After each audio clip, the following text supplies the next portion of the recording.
Bueno, buenos días para todos. Bueno, vamos a continuar con el tema de análisis de posición de los mecanismos.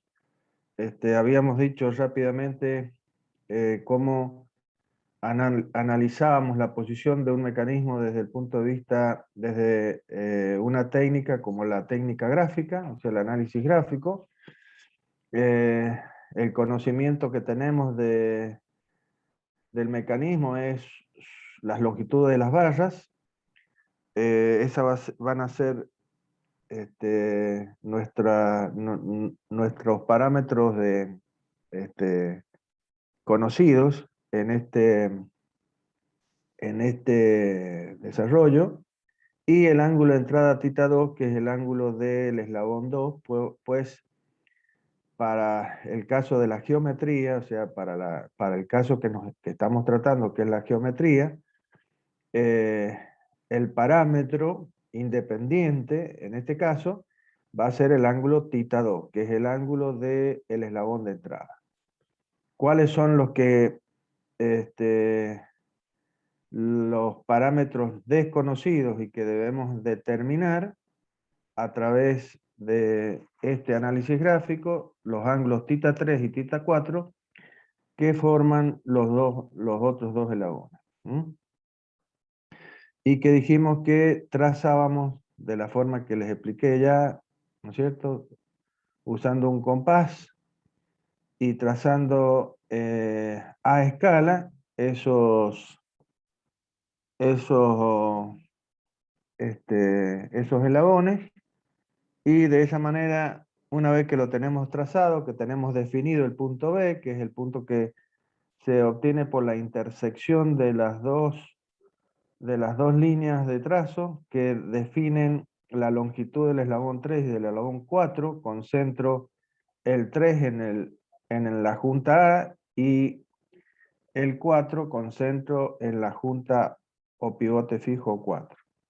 De esa manera podemos, con esos trazados, determinar el punto donde se debe encontrar para esa posición θ2 el pivote móvil B, que es la junta o par cinemático B, entre el eslabón acoplador y el eslabón balancín. Luego, una vez que tenemos trazado eso, directamente será el de definir un sistema ahí en cada una de las juntas para poder medir los ángulos, como ya lo hemos dicho, y lo voy a repetir. Y ahora le vamos a dar una mejor lógica, porque vamos a poner ese sistema coordenado en A para medir el ángulo θ3, o un sistema coordenado en O4 para medir el ángulo θ4.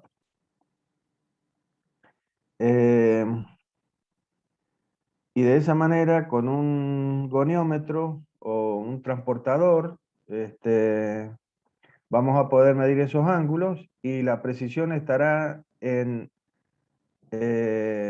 la buena predisposición que hayamos tenido para hacer los trazados y la calidad del elemento o herramienta para medir el ángulo.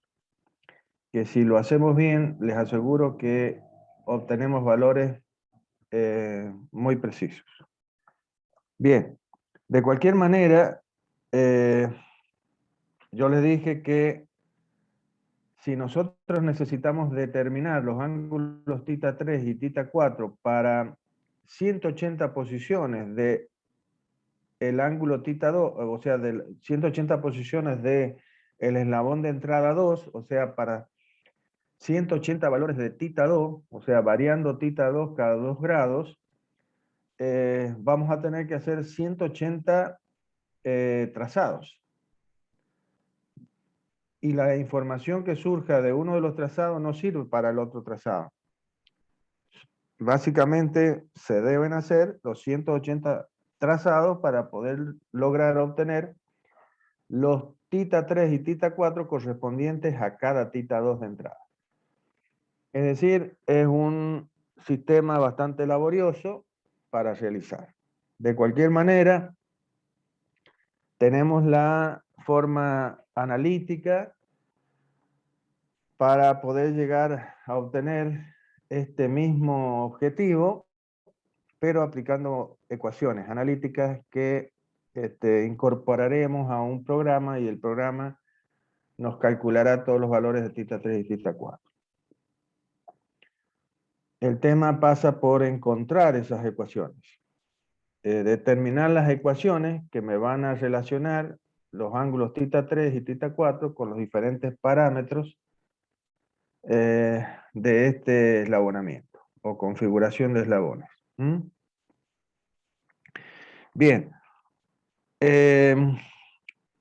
Esta técnica que vamos a aplicar es la que se denomina como la ecuación de lazos vectorial.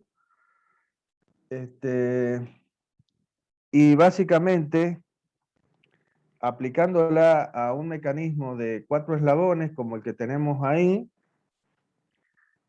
o sea, un mecanismo de cuadrilátero articulado, de 4 barras y 4 juntas completas, vamos a considerar que cada eslabón lo vamos a reemplazar por un vector posición. O sea que cada eslabón va a ser reemplazado por un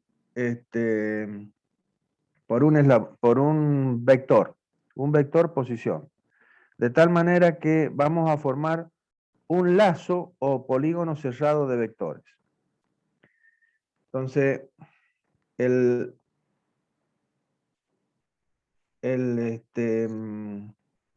eslabón 2 se va a reemplazar por un vector R2, el cual tiene su origen en el pivote fijo 2, que es donde está articulado ese eslabón, y va a terminar ese vector en la junta o pivote móvil A, que es el punto de articulación entre la manivela de entrada y el acoplador. ¿Sí? Luego, a continuación, vamos a reemplazar el eslabón acoplador exactamente por un vector R3, el cual comenzará justamente donde termina el R2, es decir, en la articulación A, junta o par cinemático A, y termina en el par cinemático B, es decir, donde está articulado el eslabón 3 con el eslabón 4.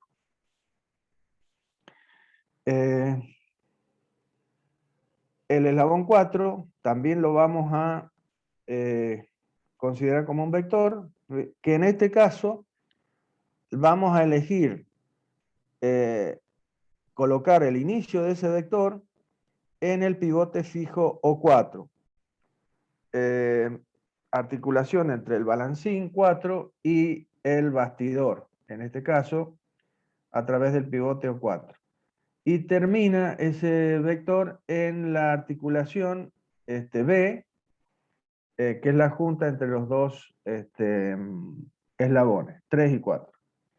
Y finalmente, el bastidor va a ser reemplazado por un vector que va a tener su origen en O2 y va a terminar en el pivote fijo 4, porque justamente este vector representará al bastidor, básicamente.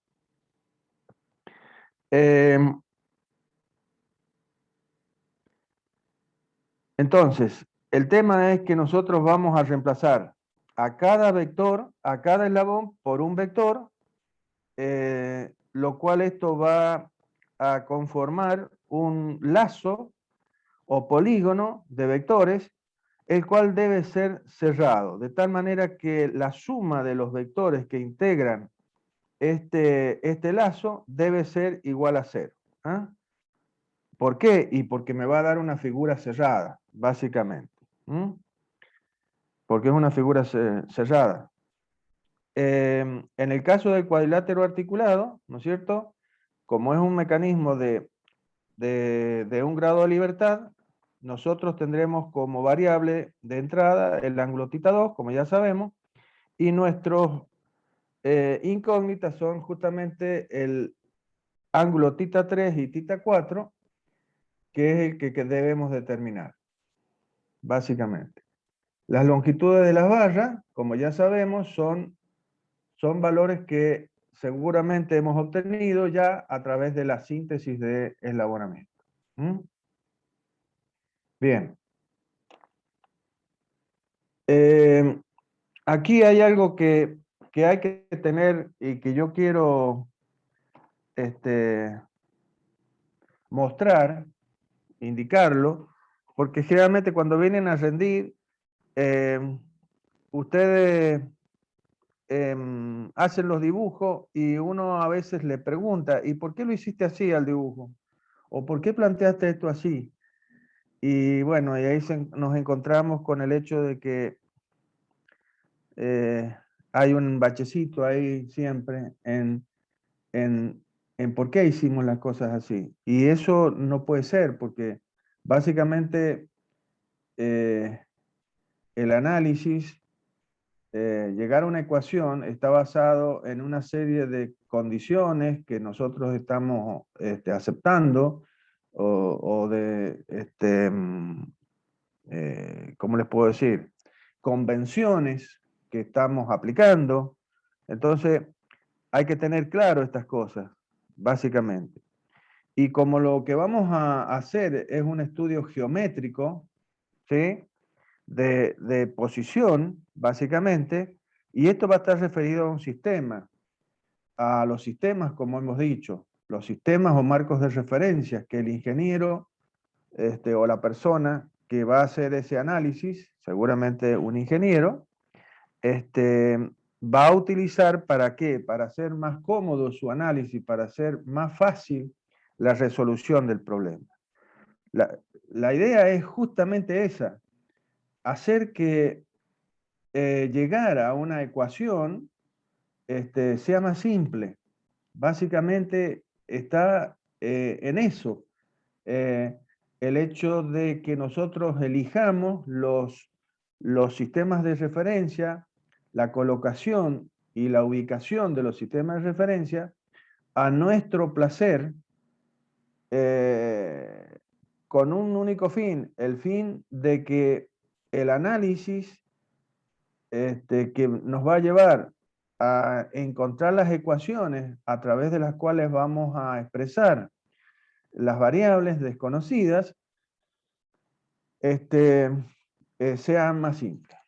Bien, por eso es que, como estamos viendo, y sabiendo que por convención, los ángulos de cualquier vector se miden en su inicio y no en su final, los ángulos directores de los vectores se miden en el inicio del vector y no en el final, es que nosotros hemos colocado básicamente a los vectores no por una cuestión azarosa, ni mucho menos, sino por un hecho de que podamos medir los ángulos de una forma más simple. Por eso es que para medir el ángulo θ3 hemos colocado un sistema auxiliar global,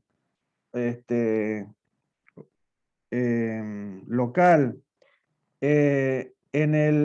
en la junta entre el eslabón acoplador y el eslabón manivela, o sea, en la junta A, que es donde inicia el vector R3, para medir el ángulo θ3 de una manera más simple. ¿Mm? Ya vamos a ver que esto lo podemos jugar con estas elecciones, básicamente en función a nuestra, vuelvo a repetir, a nuestra comodidad o lo que queramos representar. El ángulo θ3, el ángulo θ4 también se va a medir en el pivote fijo O4. Entonces, ahí también podríamos colocar un sistema auxiliar XY o X1 y 1, o XY minúscula, para diferenciarlo del absoluto, que es el XY con mayúscula,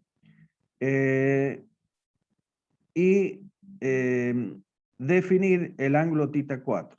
En este caso, como por conveniencia, también hemos hecho coincidir el origen del sistema absoluto XY en el pivote fijo 2. Y el eje X lo hemos hecho coincidir con el bastidor. Todo esto nos va a llevar a que nos va a permitir simplificar nuestro análisis, como ya vamos a ver. Yo podría poner ese sistema absoluto fuera de O2, pero eso significará que en las ecuaciones yo voy a tener que expresar el hecho de que el sistema absoluto no está colocado, está colocado en otro punto del bastidor. Entonces voy a tener que referenciar los pivotes fijos O2 y O4 a esa nueva posición. Entonces, eso me va a introducir en las ecuaciones algunos términos más. Entonces, lo más lógico es que coloquemos el origen del sistema absoluto en el pivote fijo O2.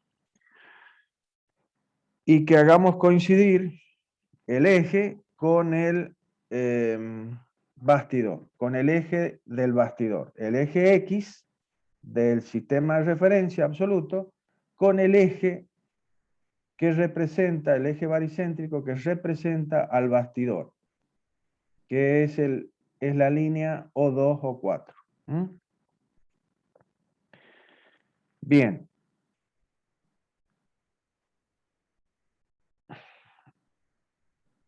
Perfecto. Entonces, de acuerdo a esta disposición que hemos adoptado para los vectores R2, R3, R4 y R1, que reemplazan a cada uno de los eslabones, nosotros vamos a escribir una ecuación que va a ser representar la suma de estos vectores. Es decir, vamos a recorrer este lazo cerrado que está representado por este cuadrilátero articulado, recorriendo al eslabonamiento, partiendo desde el origen O2 y volviendo al mismo origen. Entonces, la ecuación de lazo cerrado o la ecuación de lazo cerrado, vectorial de lazo cerrado o polígono de vectores, me va a dar una ecuación que va a ser la suma de estos vectores, pero considerando el signo correspondiente. Entonces vamos a tener que la ecuación que lo va a representar va a ser R2 más R3 menos R4 menos R1. Y esto tiene que estar igualado a 0, por el hecho de que, como hemos dicho, esto es un lazo cerrado, un polígono de vectores cerrado. Bien, esta sería la ecuación de lazo cerrado que va a representar a este cuadrilátero articulado. Una notación alterna a esta que hemos usado acá podría ser usar los subíndices. En vez de llamar R2 al vector, llamar al vector usando los subíndices correspondientes, de donde termina el vector respecto de donde inicia el vector. Entonces tendríamos, como está escrita en el lado derecho, sería RA o 2 más RAB, es decir, más menos RO4B y menos RO2 O4. Acá tenemos también un error, porque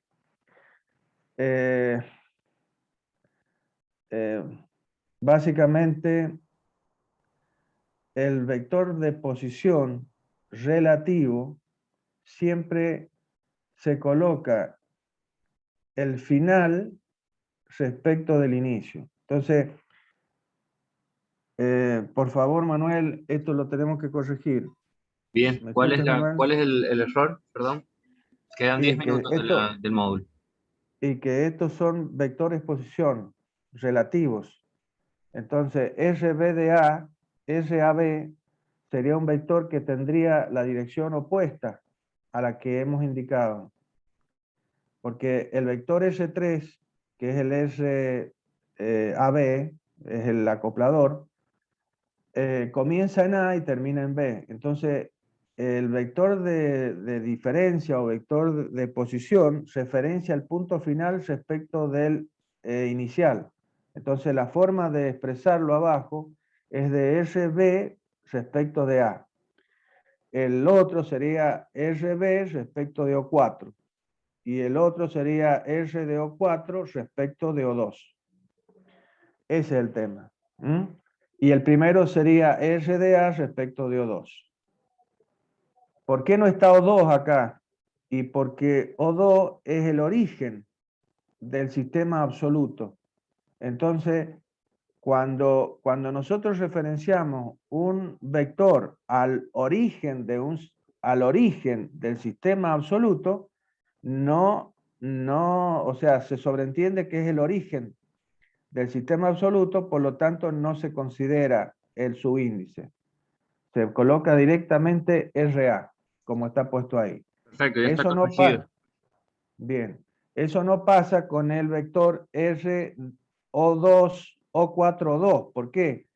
Porque O4, si bien es un pivote fijo, pero ahí no está colocado el sistema absoluto.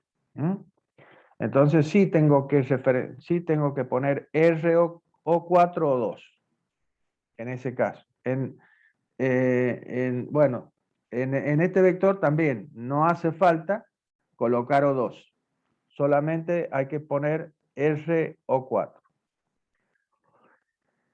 Bien, menos mal que lo leí. A veces lo que pasa es que tal vez no lo haya leído antes y ese es el tema que no lo hemos corregido, Manuel, antes. Pero quiero que les quede claro eso. El vector relativo siempre se referencia colocando en el subíndice primero donde llega el punto final del vector respecto del punto inicial. Bien. Bien, una vez que cualquiera de las dos formas es válida. Lo que pasa es que es más simple directamente usar, indicar con R2, R3, R4 para evitar tantos subíndices. Bien.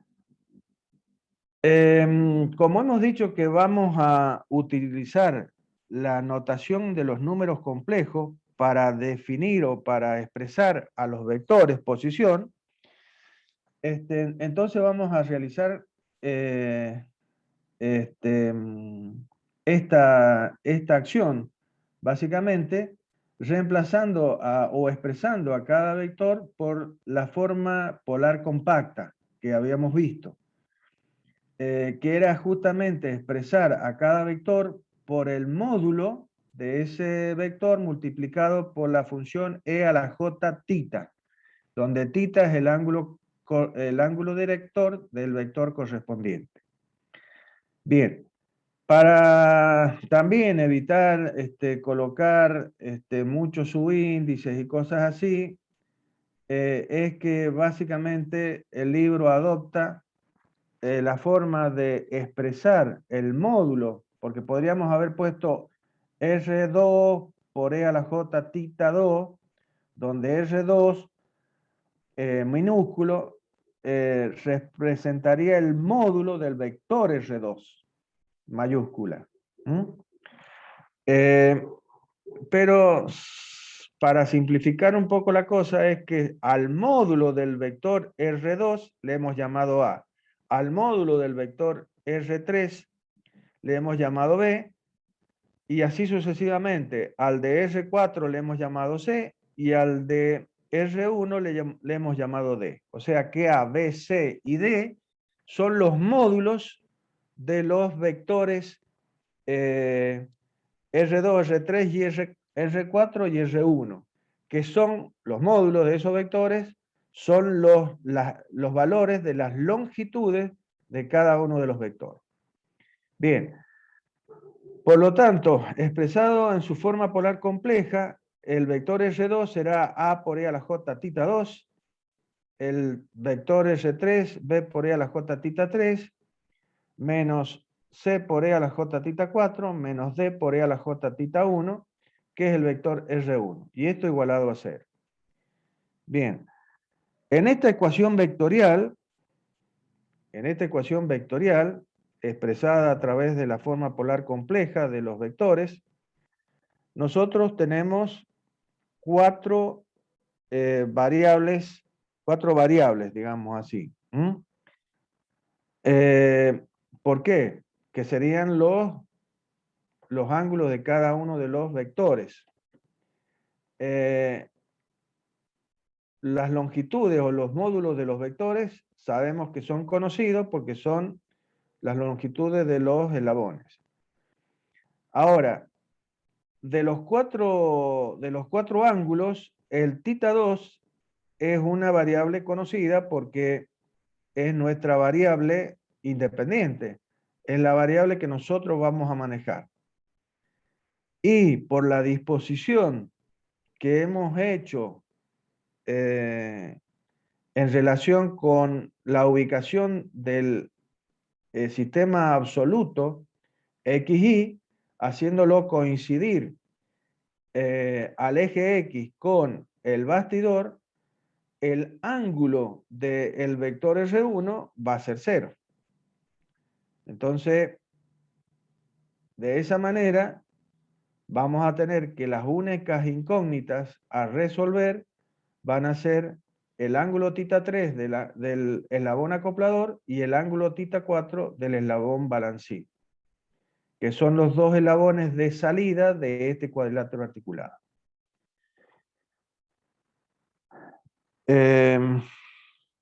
Bien, por lo tanto, en función de los valores de las longitudes de los eslabones A, B, C y D, y del ángulo tita 2 de entrada, que es nuestro valor independiente, nosotros deberemos lograr obtener ecuaciones algebraicas que nos relacionen las variables desconocidas, es decir, el ángulo tita 3 en este caso, como función de las variables conocidas que son la longitud de las barras y el ángulo independiente, que es el ángulo de entrada. Lo mismo para el ángulo tita 4, será una función, una ecuación, otra ecuación que está en función de las mismas variables. Bien. Entonces, una vez que tenemos claro toda esta situación, vamos a proceder a aplicar, lo que sabíamos de los números complejos, y es que a través de la identidad de Euler, que era que la forma polar compleja del vector es igual a coseno de tita más j seno de tita.